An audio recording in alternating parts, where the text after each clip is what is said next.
नमस्कार मेरे प्यारे प्यारे भाइयों और बहनों। आज हम फिर उपस्थित हैं अपने channel next learn with Pradeep पे।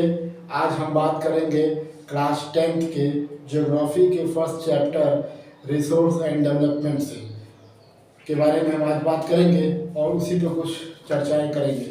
जैसा कि हमारे पुराने वीडियो को आपने बहुत सारा प्यार दिया है और उस प्यार से मैं बहुत ही खुश हूँ और यह उम्मीद करता हूँ कि आगे चल के यही प्यार बनाए रखिएगा। और मैं ये चाहता हूँ कि इस वीडियो को आप सुनिए और अपने दोस्तों में, मित्रों में, भाइयों में और बहनों में इसको शेयर करें और ज्ञान की प्राप्ति करें। जैसा कि अब नया सत्र स्टार्ट होने वाला है 10th का और लोगों को बहुत ही ज़रूरत है ज्ञान की, तो उस ज्ञान की श्रेणी में हम अपने कदम उठाए हैं और आज पहला चैप्टर ज्योग्राफी के प्रथम चैप्टर से अपनी शुरुआत कर रहे हैं, जिसको आप हमारे माध्यम से सुनेंगे और अपने मस्तिष्क में बैठाएंगे। तो हम पहले चैप्टर की बात करते हैं। ज्योग्राफी का पहला चैप्टर क्लास 10 सीबीएसई बोर्ड का क्लास 10 का पहला चैप्टर ज्योग्राफी का, जिसका नाम है रिसोर्स एंड डेवलपमेंट।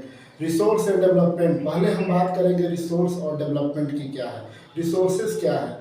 रिसोर्सेज होते हैं the things which satisfy our needs, वह चीज़ें, वह स्रोत जिसके जरिए हम अपनी ज़रूरतों को पूरा करते हैं, वह क्या कहलाता है? रिसोर्स कहलाता है।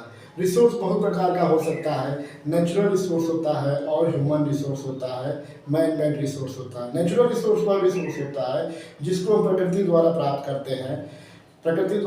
करते हैं तथा उसको जिसको हम गॉड ने दिया हुआ है, वह क्या होता है? नेचुरल रिसोर्स होता है, जिसमें आदमी का कोई भी उसमें इंटरफेरेंस नहीं होता, वह नेचुरल रिसोर्स होता है।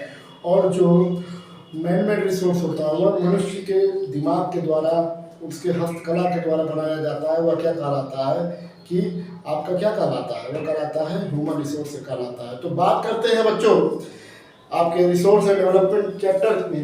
ये देखिए रिसोर्स और डेवलपमेंट चैप्टर। रिसोर्स और डेवलपमेंट, रिसोर्स मतलब होता है स्रोत, संसाधन। इस डेवलपमेंट का मतलब क्या होता है? विकास।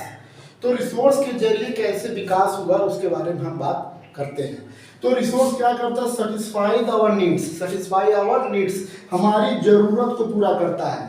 हमारी जरूरत जो होती है उसको पूरा करता है। जैसे पानी है, पानी कहाँ से प्राप्त होता है? नेचुरल रिसोर्स है।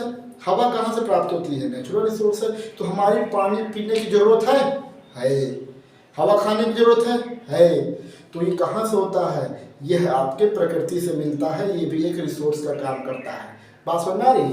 दूसरी बड़ी बात, easily available in the environment. Resource और क्या करता है कि रिसोर्स होता क्या है कि resource that is easily available in the environment. Environment में, प्रकृति में आसानी से प्राप्त होने वाली चीज क्या होती है? रिसोर्स होती है। और easily available in the environment, जैसे हमने कहा कि हवा की जरूरत है। हवा, आप पेड़ के पास बैठ जाएंगे, हवा मिलेगी। नदियों के पास जाएंगे, पानी मिल जाएगा। नेचुरल रिसोर्स है, मिनरल्स हैं, मिनरल्स हैं, रॉक्स हैं, ये सब चट्टान कहाँ बाहरी चीज़ों से तो मिलता है। और जो मिल रहा है वही क्या है? रिसोर्स, जो आपकी जरूरत को पूरा करता है। टेक्नोलॉजिकली एक्सेसिबल, टेक्नोलॉजी की तरह तकनीकी रूप से वह एक्सेसिबल है, आसानी से प्राप्त हो सकता है। इकोनॉमिकली, पैसा रुपए, इकोनॉमिकली फिजिबल का मतलब क्या? इकोनॉमिकली फिजिबल का मतलब ये है कि हम पैसे से आसानी से चीजों को खरीद सके, ले सके, वह क्या होता है? रिसोर्स होता है। पैसा भी रिसोर्स है। जैसे पैसा की बात करें तो पैसा भी रिसोर्स है, क्योंकि हम सामान कहाँ से लाएंगे? पैसे से लाएंगे। तो पैसा भी तो स्रोत हुआ, माध्यम हुआ किसी चीज को खरीदने का, प्राप्त करने का। बात समझ आएगी? उसके बाद में कल्चरली, सांस्कृतिक रूप से सभी लोगों के कारण यह एक्सेप्टेबल हो, एक्सेप्ट किया जा सके। दूसरी बात आती है इस रिसोर्स और डेवलपमेंट में सबसे इंपॉर्टेंट चीज है ह्यूमन रिसोर्स। ह्यूमन इंपॉर्टेंट है किस लिए कि सारी व्यवस्था कौन करता है? लगभग ह्यूमन बीइंग ही व्यवस्था करते हैं। तो दो चीजें हैं इस पार्ट में, हम दो चीज की बात करें, बायोटिक और abiotic factor. Biotic and abiotic factor. Biotic factor means living things and abiotic factor means non living things. Non living things की क्या बात करें? रॉक्स एंड मिनरल्स क्या हो गए आपके? अबायोटिक की बात करें तो फ्लोरा हो गया, फौना हो गया। Flora means plant kingdom, fauna means animal kingdom, fisheries means These are comes under the flora. This is the human beings.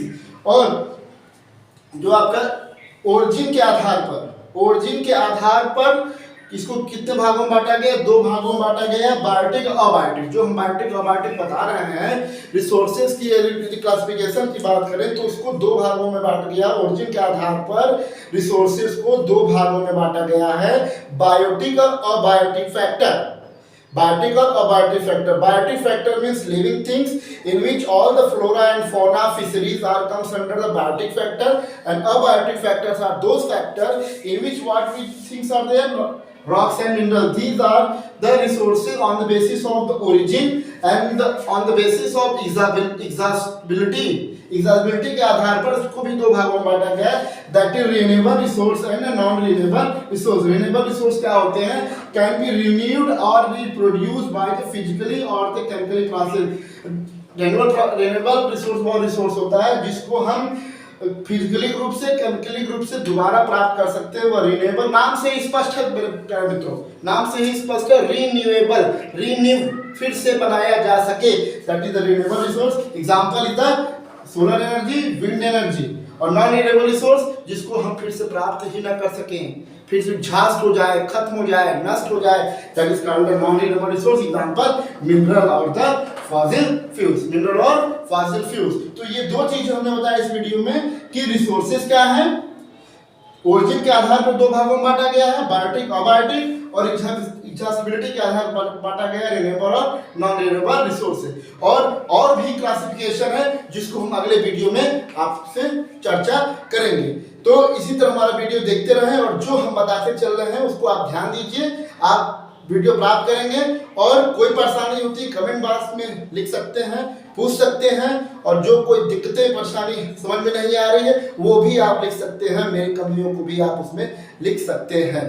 Okay, thank you.